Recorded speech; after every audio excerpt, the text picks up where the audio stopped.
nk'ekitongore tulina ebizibu wano. Ekizibu ekikulu kye tulina mita zaffe ze tulina eyo mu maka gaffe mu mahoteri zirina engeri gye zitabalamu bulungi consumption, especially ku flashinga toilet. Oba n'ogenda mu toilet ekiro amaazi ago g'oflashinga mita zaffe teziba tezisobola kutabala. Ate bw'ogenda mu urinals okuseesa okufuka wetufuka eyo amaazi g'okozesa tegayitamu mu mita yaffe tegabala. N'olwekyo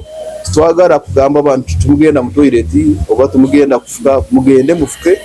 naye kati tulaba waliwo research gye tukola tulabe ka adjustment ketusobola kukola tuleke ekitongole kiremwe kuluzinga sente zaakyo. tugambireho na bamwe aha betabira mu mushomo ogu bashoborera ebibegire mu mushomo ogu kandi hamwe na no kuba kwija kwataniza hamwe na n'ekitongore okurwanisa obushuma bw'amizi hamwe na za meta narishobwo mu buri kugapima okufuna obuweereza kubanga abantu bonna tebalina capacity ya kusasula amazzi mu Uganda. Kati tulinawo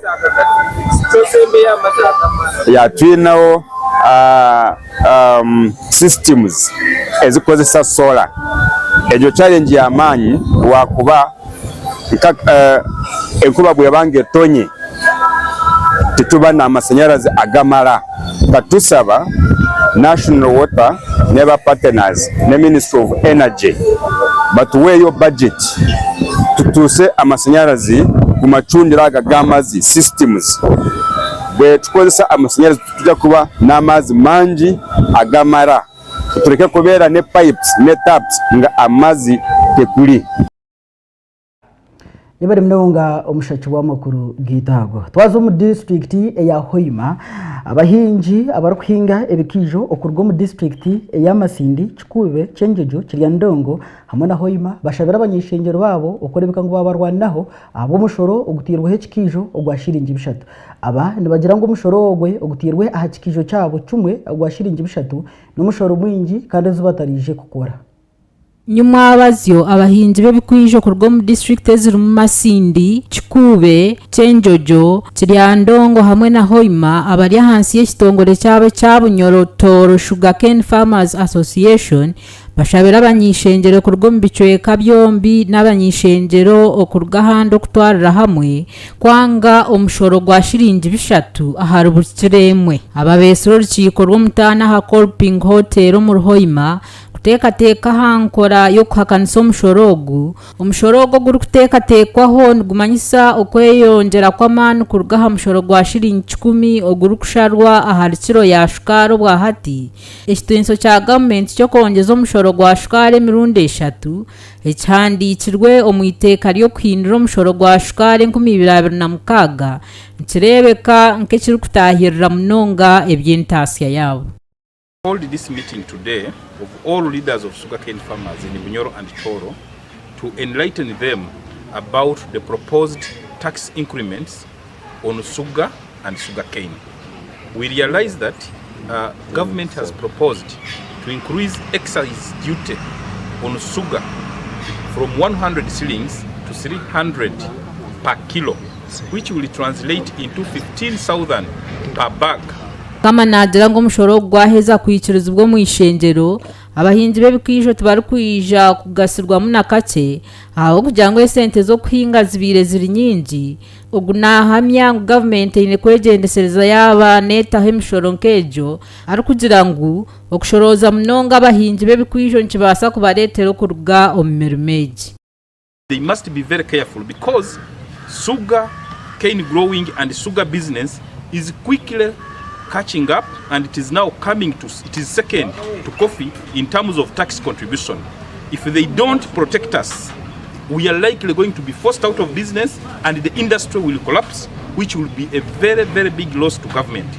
Robert atugonzo mjecherwa wa bunyorotoro omukibina cy'abakwasirweho ombyo bushubuzi bwa shukaro mu Uganda kandi urukurure kibina cy'abahinzi b'ebikwijo mu district ya Masindi nagira ngo government neba habisa eri kugira ngo mushoro guri hari shukari kunkangwa hamuheru no muhinjo rukwija kubonabona. And as farmers, we feel too much pain given the proposals of tax enhancement that government has proposed today. We are very much aware that the government wants to increase 300 shillings on 1 kilo of sugar. The presumption is that the consumer is the one who pays it, but no, it is the farmer who loses. As we are computing the price of a farmer take home for a 1 ton of cane, the tax is reduced. Moses barwana batinire kurwo mu kibina cy'abahinzi bebikwije cya Cyenjojo nashabira kari abantu bona bakwasirweho kurwana isoko yeyongera kw'emishoro.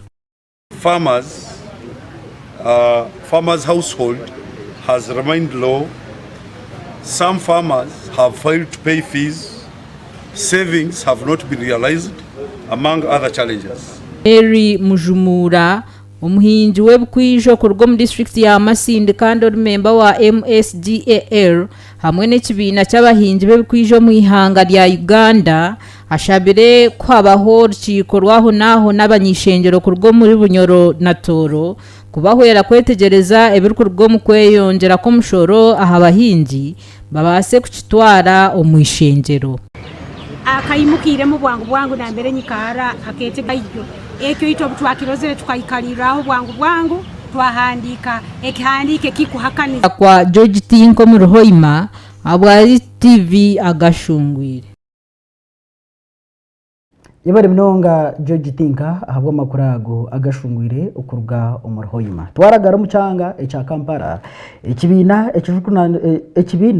echensiona ekirukujunanizo bwa Indianungi tikete cha Global Alliance for Improved Nutrition kirigireye cyatandikaho ehuru eyokorebeka ngo mu Uganda yabasa kuriba nariyemere nungi yakubasa kubane mutambira kabi akakubonekije mu magaragabo eki nikigira ngo ekitongore eki nikigira ngo abanya Uganda nabaretwa baryemerembi ekirukuretera amagaragabo gazo mukabi. Ekibina cyensiyona ekirukujunanizo bwa Indianungi echa Global Alliance for Improved Nutrition kitanteraho program yo kumanyisa abantu ahabyo kurya birungi ekyo nikirugerera ahakweyongera kw'abantu abarukuteganisibwa oburwire ahabwo kurya kubi okurwara endwara hamwe n'abandi abarukutunga ebizimba like that so that you can eat half of your plate should be fruits and vegetables. Okurya kubo mu Uganda kikirye kizobe cyango aho abana barukorenga miliyoni 280 abarya hansi y'emyaka 5 nabakwatwaho kandi abandi abantu barukwika emitwara 268 nababonabona ahabwo kubura amani ekirukoretwa kurya kubi no kubura ebyo kurya abana bakiryo mu nda zabanye nabo ab'emyaka mito no batizere kuteganisubwa konka kurigerera aha ministry y'ebyamagara embera kushorora nkoko menyeto n'abakuru barukuteganisibwa okurya kubi aho bicoeka 26 ahari gana by'abantu na munonga barya hansi y'emyaka 25 nabakwatwaho muno tucetanira kubanga zo vegetables zituyamba konge birwadde biva mu kurya bubi uboli ngabulijjo lya enemere ya junk tuteranyo kusanga mu restaurants zetweyagaliza mungeza kabi bogendeyo nayo soboro kusaba ku vegetables kirwachi njagala kukubiriza mwena n'aba baturaba turabe nnyo nti twetanira ebyendisa expo tusobora okusoma n'okuyiga bwe tulina okufumba emmere yewa konka ekizobo cyo kurya kubi nikiretwa ebintu bitari bimwe na bimwe nk'abantu obutamanye cyo kurya okubera sente zo kwesya ebyo kurya ebibarukwenda hamwe n'ebindi icyo kureberaho report ya FAO ye2022 ekoreka ngu ebicweka 73 ahari Ghana mu Uganda tabarukubasa kugora ebyo kurya ebiri kubombeka nk'abantu kuyiyaho kurya ebyarebwaho embereji nekira kuteganisa abantu mbicweka bya Karamoja aho abana bakwika mtwari 11 abarya hagati y'emyezi 6 okusya amyezi 5 na 9 no barukwatwa obwa bingi bariyo myanya y'empunji kandi abandi bafira habwe embereji. Fourth corner should be vegetables. But because we don't normally eat fruits with our food, what I then recommend would be that the two corners, so half the plate, should be vegetables. Ekibina chensi yona ekukutungwere byendya nungi y'abanya Uganda echa Global Alliance for Improved Nutrition chukwatanise na Ministry y'ebyamagara hamwe nabo bugabe bwa Netherlands okurebuka ngu embereji yabasa kuhinduka. tulabe engeri y'okulyamu ekyennaku oba ekisooka ekirungi kiri nti tulina emmere nnyingi mu Uganda okusinga amawanga malala tulina emmere nnyingi kyo kituufu naye ekyennaku kiri nti emmere tetukirya ngeri gye tulina giryamu so osobola okulya olina okulya ebitooke olye ebinyeebwa n'ebijjako olye n'envendiiro bwekyo bwe tulina okulya emmere zaffe ate envendiiro z'olya zirina okuba nga nnyingi. Yabare omushachi witu w'amakuru twaragara mu district eyambara abavugi b'ebyiruka obwa hatana barra ganjire koma abo kugira ngo ebe y'amashita ekwasira hansi na higuru munebasa butija ko bareka nkukubari abavugi b'ebyiruka bari kugambaho na RTV gamba nokora irya Nyakazoba bagira ngo amashita garjire ahanku 5 gaza hagati y'5 na 3 hagati yashinjika kaga bari kugira ngo shaha yona nibija koragara bagaruka ombyaro byabo baza kutabere bitakuru no kuhinga amashaza abo kugira ngo ebe y'amashita terije ko barekera kantu kona. Abavugi b'ebyiruko bwa hatana baraganzere koma bwa nyuma y'amashito ko yongere beyi bwashesha bwira bari kugamba na RTV gamba nokora erizo abavugi b'ebyiruka bazira ngo amashito agarugere ahashirinje 15 gaza hagati y'15 na 3 okuhika haraka kaga abavugi abantu bazira ngo n'abashabazi nabo babuzere kandi tubongize beyi y'ebyiruka beyi yetembere y'amashito kandi ubwetembere ati nganta tware ku 2 umuntu no mushabe ko mishata yanga mugambara ngo amashita gatembere echa kugamba na gamati ni chamashita utachingambara yo nyenda twara hinkuza kandi uvuko no ine pichi ya roni no ine kora uvugo kagenda akuwarya hono kako mizoba kuza kusike mutwaro ndubaryo rutaro no vuja yongire munonga itaturkubi habo kuba amashita ngayonja gwashesha gwira tukumaye kiryo mu ihango habo eshonga amashaga ko yongera umushabaza kiya ngo umutware takubasa kugira ngo akongera ka sente zigumaze yezo yabe no mutware kumishatu zimaze kumishatu konka amashita ko yongera ko amashita kwaza kutemesa za pikizitu okuyipakinga habwe shonga y'amashita ngwene shongejo timanya president na kigambo itoka twaza kuremwa gukora umuntu wa hansi kayaza kuremwa gukora amashaka muri amashita amashaga za habe yenke umuntu amyo amashita akorenka buje ko kwabazirata kwabe nakora ebe y'amashita kumanya ihanga y'Uganda hirkuza ebe y'amashita buri zone temba uza kwije mu kashushanga bongiriho 2 hatagahika shiringi kakaga so tukumanya ihanga y'Uganda kandi bajyangu bina amashita ago bari no bakora kantura amashita ndagatemba mununga utuzehe teka mu mutwaro bakore mutwaro eshatu hategesha no kwata mu mutwaro no ihamwe 2 kimanyisa wako izo bari no kora mutwaro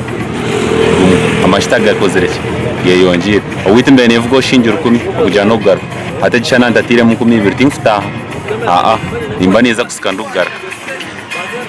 wosha wawasga abam ninga sherezin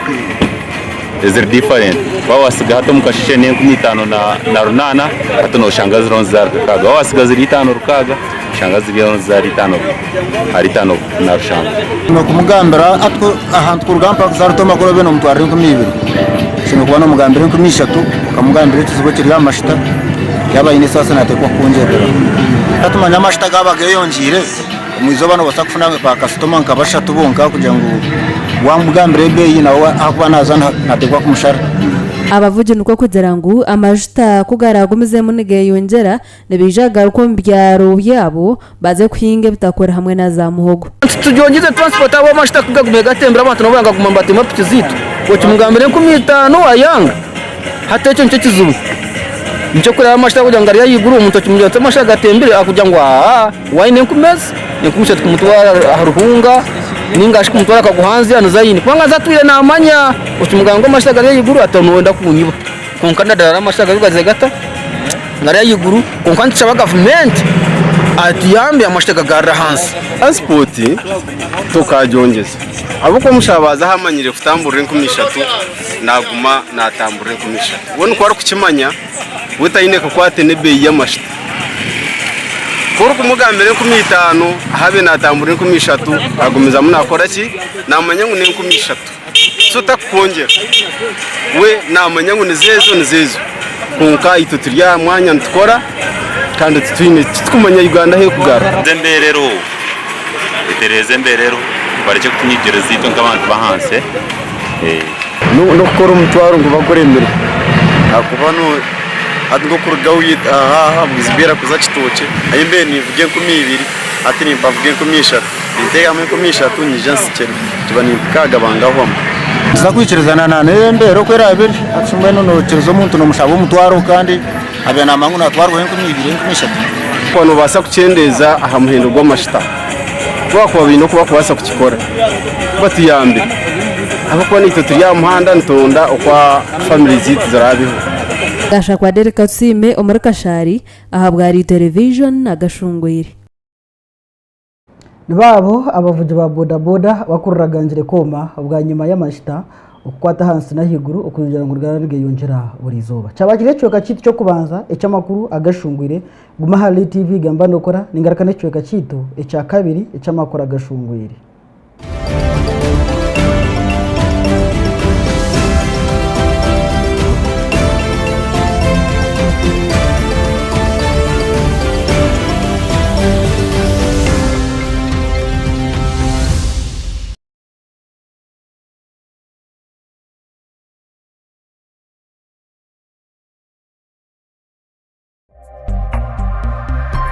This is Elite Television. Gamba Nokora.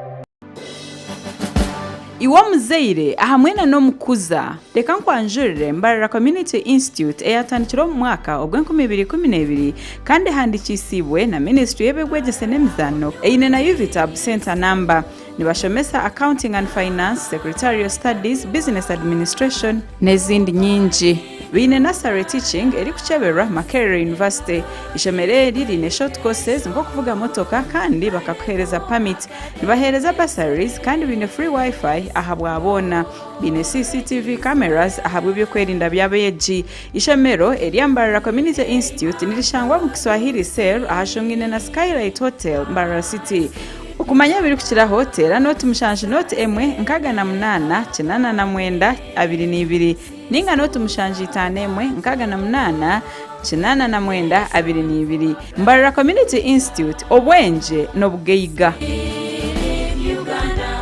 Ankole Institute of Business and Vocational Studies nitwereza certificate na diploma omumashomaga Business Administration, Accounting and Finance, Store and Supply Chain Management, Marketing, Secretarial Studies, Public Administration, Electrical Installation and Systems, Building Construction, Hairdressing, Journalism, Tourism, Information Communications and Technology, Motor Vehicle Mechanics and Driving, Welding and Metal Fabrication. Tuhandikise na Ministry y'ebyobwegese n'emizano nitukore jezo bya UVTAB, DIT na internal examinations. Tushanje aharutindo rwanga rumwenda ahashungine na nicunduro rya mizi Mbarara City na Bwizigwera Town Council Bajenyi Road nari teresum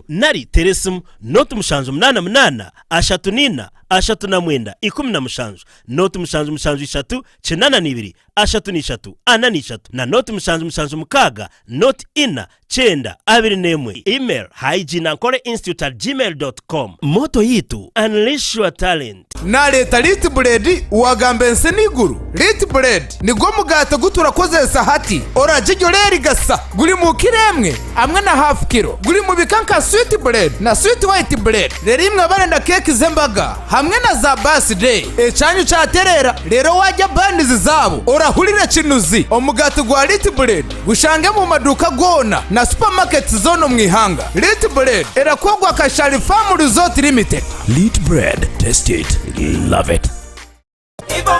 Hibo Mixed Farm Limited nabakugu omukuzaze mitumba yo kubyara irya hamutindo bine bikabye mitumba nka Kibuzi, Entaragaza na Kitende, Bwazirime, Enyeru, Nabusa, Mushankara, Mporogoma, Enjoga bakazi, Ruhenda Magari, Gonje Mpango, Bogoya na Kabaragara nebakw'abakozi abatendekirweje omukubyara no kurebera mitumba yawe omwani hamwe n'ebindi bihingwa. Hibo Farm Limited nabakugu omukucondoza hakora ensigo z'ebihingwa omu Uganda bakwatanitse n'ekitongole cya Posiva nebakimanka cabbage obutunda n'ebindi bingi harimo n'ebinyansi byente ebyaburikika nebaherezaho kora internship baha certificate yo kwikiriza kora buri hamwe honda hatigamba na director hanoti mushanju 2 5 3 not emwe not mushanju not 2 5 3 not emwe naro yeshikireyo omururu wa Nyamahembe Bwizigwera Mbarara.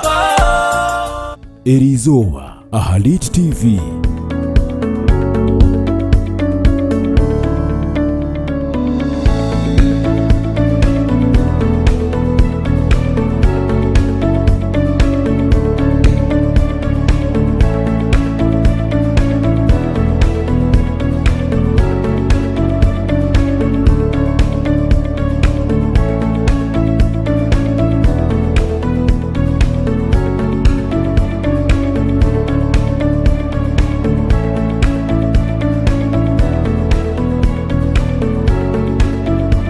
Elite TV gamba nukora. buza kuko urunaku rwo kucakara nijyari yagarukamo ni buri sande gashari famu resort live band abana barateze ndongo n'ururimi kandi jibandi ya leta n'ubukojo busa gashari famu resort gugo yakugambira waciurira mbihi twine deluxe cottages gardens z'embaga n'ezabusha twine steam na sauna hamwe na gym swimming pool uragwamo izi dibi orubya mudobe nakugira cakara government niramanye cerambi Kashari Farm Resort yayongeramo kacumbani mu kucakara iwe ija mutoto ni kusindi cha Ruhanga message teresi mezi zorareba Otoferwa amagara nigasinga amagana tambura nikora mu program egi ntubana tugamba ebintu byingi twine n'abakugu batari ikora mu program egi ntubana tugamba ebintu byingi bamwe na bamwe turi kugamba kweyagura umucyara oshweyagura umucyara oshanga noyendo yeyagure bude ki twegiteho buri sande n'umuhereza wawe Nyesiga Charlotte kwihasha 2 mpaka hasha 3 ari TV gamba nukora.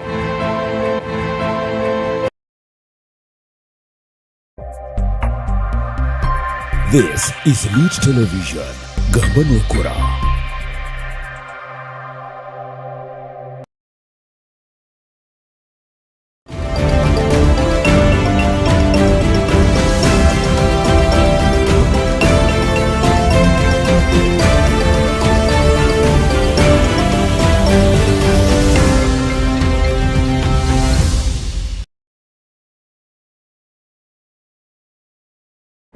akurukayo omukahumurako natugumizamu n'amakuru gaitu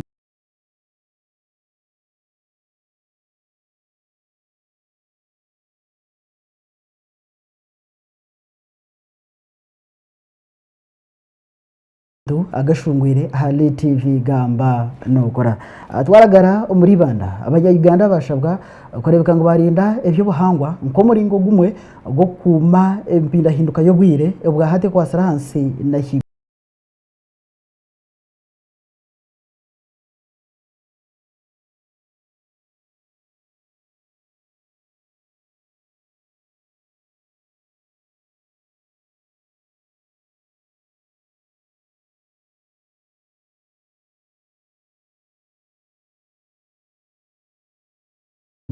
ebi byagambwa ore state minister Martin Mugaramba bahinduka ore state minister wa tourism and wildlife. Abanya-Uganda bashabwa kurinda je byo buhangwe birumwe bisharira hamwe nebindi angaza abantu byo burambuze kibiru kutahiza ihanga nkonka neco busazi kushamzi abo kubane byo mugasho mnonga bamanye owire hebyo enyuma ari ibindi byo mujyo kubasa kurambura akareba okubana oleba ebintu bitwine owabo kibiriyo kati ngamba abo bonka nicyo abantu banya-Uganda nicyo abantu babuje tubasa kurambura akuba ari ibintu bitu ebitakumanya ebirumbya mbinde bya bibindi so umulecho namishaba kugira ngo ukiyicyo nk'abantu mureke tuje nko twakwatanisa umulecho kugira ngo ebyo burambuzi byitu twabimanyisa abo kiri kukwata twabita on market with of course you the private sector, and that's why we encourage every other person, please, whenever you have an opportunity, on market with of course you the private sector, and that's why we encourage every other person, please, whenever you have an opportunity, try to market and speak well about this beautiful destination, Uganda. Minister yagumzamu yatangaza abantu sente zihanga, and we are not able to travel as Ugandans. The whole tourism sector collapses, and it is a very, very big sector. As giving you figures some time back, as actually with the Ministry of Finance, and they were correcting me, we'll get proper figures at the end of the financial year, but they had declared, I had picked from somewhere that as of the year 2025, tourism has brought, as we speak now, we are at actually $1.8 billion. So you can imagine. Minister nikogumza makasha abanya-Uganda kundi ihanga ryabo bakahagire ibintu byabo bakareka kuza kutegereza abakuruga heru kubanbo bahagire ibintu byabo. So it's important that we focus on this campaign so that we can turn around the figure for those that actually travel for leisure and tourism, so that they can be able to spend nights, because those that don't spend nights on average spend around maybe 45,000 Uganda shillings. But the Ugandans who spend a night almost spend between 95,000 to 100,000 Uganda shillings. So you can see how important the tourism sector is to Gashakwa Ntorine Mariam habwali TV Agashungweire. Yabari mnonga ntorine okubasa ku bantu batendekwa okuba kubasa kurinda enyamisho z'ukutura omwitendekere eryo rya Queen Elizabeth National Park kandi eminyeto ejo yashabwa okurebeka ngo yagiye kweza obukoryo bona obwo kurinda enyamishwa hamwe n'ebyo buhangwa omwihanga ryitu erya Uganda. Eminyeto erukurenga omururu 10 okuruga mu district eziri hihi n'ekibire kya Queen Elizabeth National Park biziro muhururu yo kuhandika abarinzi b'ebinyonyi n'ebinyamishwa okuru kugenda omumisho.